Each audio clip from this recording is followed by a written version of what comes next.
Vous vous souvenez en fait, lorsqu'il y a eu tout récemment une grosse histoire avec Idrissa Gueye, hein, le joueur sénégalais, qui avait, en fait, n'avait pas souhaité participer à un match de football avec un maillot floqué aux couleurs LGBT+. Donc, on avait fait une vidéo dessus sur le média, vous pouvez aller le retrouver.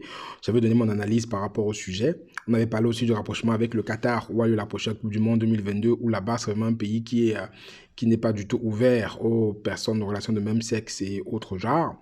Et il ne le cache pas, il avait complètement affirmé que il ne veut pas avoir de pancarte défendant ces causes-là et ainsi de suite dans leur stade. Mais là, je pense qu'ils sont encore un peu loin, ils sont encore un peu beaucoup plus loin. Là, il y a un article qui est sorti aujourd'hui où le Qatar, en fait, il interdit les relations sexuelles aux personnes non mariées pendant la Coupe du Monde. Donc ça m'a fait beaucoup marrer. J'attends ce que les pays qui participent vont dire. Parce que là, c'est une grave atteinte aux libertés. Voilà, donc c'est une grave atteinte aux libertés. Et attendez bien, celui qui essaye et qui se fait rattraper risque 7 ans de prison. 7 ans de prison pour avoir des relations sexuelles avec quelqu'un qui n'est pas ta femme ou qui n'est pas ton mari.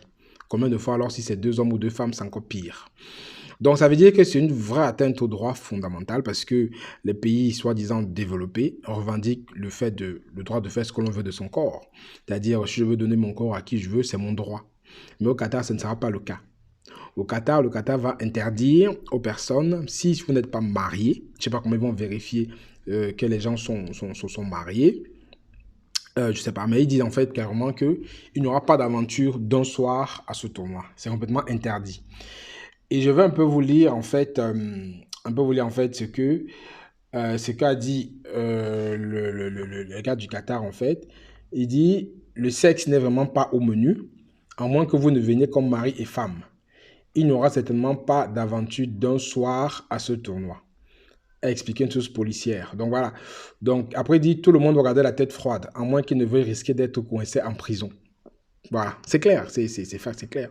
Donc j'attends de voir ce qui va se dire. C'est la première Coupe du Monde, je pense, hein, au monde où il y a aussi de restrictions fortes.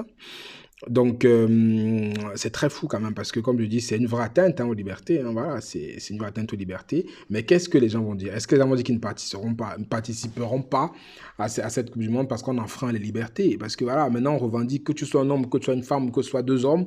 Ils veulent s'emmouracher en public, ils veulent faire l'amour même sur la plage. Aujourd'hui, on interdit ça nulle part. Donc le Qatar, lui, par contre, il interdit. Il interdit et il dit voilà, moi je ne veux pas de personnes qui viennent chez moi, qui ne sont pas mariées et qui ont des relations sexuelles, vous risquez 7 ans d'emprisonnement. Donc maintenant, qu'est-ce qui va se passer? Restons attentifs, restons concentrés, attendons. Mais par contre, ils disent quand même que tout le monde est le bienvenu au Qatar. Bon, je me demande, hein, tout le monde est le bienvenu au Qatar. Mais bon, si tout le monde est venu au Qatar et qu'on restera quand même les libertés des gens qui veulent s'envoyer en l'air parce que c'est de leur droit, c'est qu'il y a quand même un problème. Donc, pour moi, je ne sais pas ce que vous en pensez. Pour moi, je ne dis pas que c'est normal que des personnes qui ne sont pas mariées, femmes ou couples, ne s'envoient pas en l'air s'ils le souhaitent. Mais le dire de façon manifeste comme ça est plutôt risqué, dit qu'on mettra les gens en prison. Parce que si on attrape des personnes qui ne sont pas légalement mariées, qui font du sexe ensemble, c'est grave. Parce que même si on est copains-copines, ben, je pense qu'il y en a. Donc, c'est un peu un truc qui est assez fou. Moi, j'ai en fait, comment dire, pas que ça me choque, mais ça me surprend. Parce qu'ils ont dit ça, mais personne n'a manifesté. Personne n'a crié atteinte au droit. Personne n'a crié que c'est mon corps, j'en fais ce que je veux. Personne n'a encore crié pour l'instant. Donc on verra, suivons ça de façon attentive. Ce sera une première dans le monde, une Coupe du Monde avec autant de libertés restreintes. Et il dit en fait aussi le chèque en fait que nous n'empêchons personne de venir à Doha avec des origines différentes, des croyances différentes. Le Qatar est un pays très accueillant. Nous avons des millions de personnes qui investissent dans notre pays. La Coupe du Monde est une excellente occasion pour les gens de différentes parties du monde de venir découvrir notre culture. Dans la culture la culture voilà, on va dire la culture un peu stricte du Qatar, mais quand on voit ce que leurs voisins à côté font, pour moi, je pense que c'est une rigidité de façade. Parce que ces personnes sont de façade, ils font comme s'ils sont stricts, mais quand on voit ce qui s'est passé avec le porta-porti, là, juste un pays qui est à côté, ça ne m'étonnerait pas qu'aussi un jour on voit un scandale comme ça qui se passe là-bas. Voilà. Donc voilà un peu, dis-moi ce que vous en pensez du fait que ce sera la première Coupe du Monde organisée au monde avec interdiction absolue de relations sexuelles entre des personnes qui ne sont pas mariées. Voilà, c'est vraiment un scoop. Les gens ont tapé sur Ghana Gay, partout, partout. J'attends aussi de voir ce que ces gens-là diront du fait que le Qatar, aujourd'hui, ne se cache même plus de restreindre les libertés des gens. Voilà. C'est comme on dit comme ça que l'argent fait taire les gens. L'argent ferme les bouches.